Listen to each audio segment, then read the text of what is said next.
Yeah. Honourable Trevor Miller. Mr Chairman, I want to, I think, apologise to the Minister and to the House for not being clear in the point that I was trying to make before.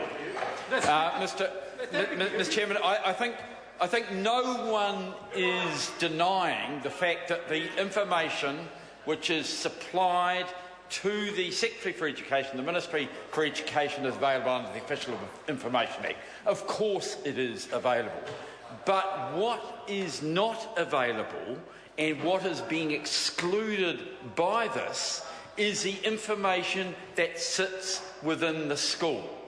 The information which is used in order to develop the reports,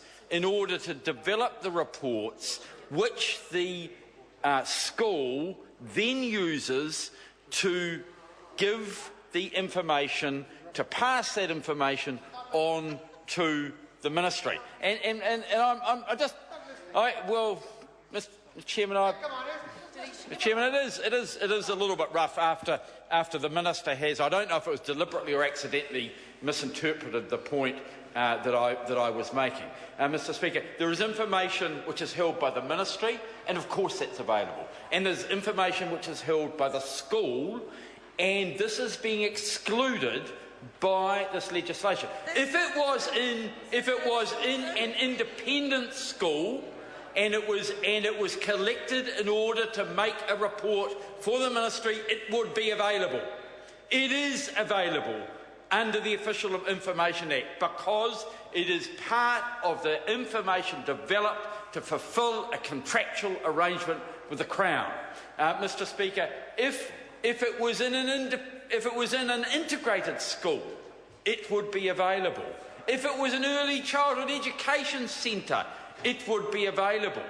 But, Mr. Speaker, Mr. Chairman, what we appear to be doing here is specifically excluding, and this is only in clause 42, the information that would be available from every other part of the education system, with an argument around universities. I'm not absolutely certain about universities, but in the other parts, in the directly contracting parts of the system, that information would be available. I just want to see if I can get a nod or a wink from the Minister as to whether she understands. And I don't mind, Mr. Chairman, I don't mind if one of those green notes comes up. I noted earlier that the official, when the Minister was speaking, the official was holding her head in her hands. Well, it was a fact. Order. Can I just say to the Minister that you have a live microphone and it's out of order for a Minister to interject.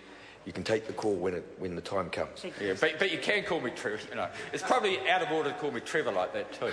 But that's it's a minor point. The point that I'm trying to get some sort of reaction from the Minister as to whether she understands the difference between the information held by the Secretary for Education, the Ministry for Education, and the information held within schools. Does she understand that? She does.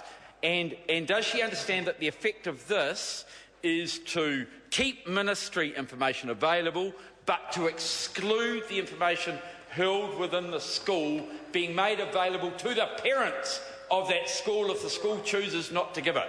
And I just want to ask again, what possible right, what reason can the Minister have to exclude the rights of parents to have the information about a partnership school which they can have about an independent school? What possible reason, in an integrated school, in an early childhood centre, you can have the information which is collected, a parent can have the information which is collected for the purpose of developing a report for the Secretary of Education, even if it's not in the report. It doesn't have to be in the report. That is available under the Official Information Act, under the rulings of the Ombudsman. And, Mr. Chairman, no one here, and I can see all members of the National Party have now got their heads down, I cannot think of a single decent explanation as to why they want to deny the parents of the children who might go to these schools that information. I call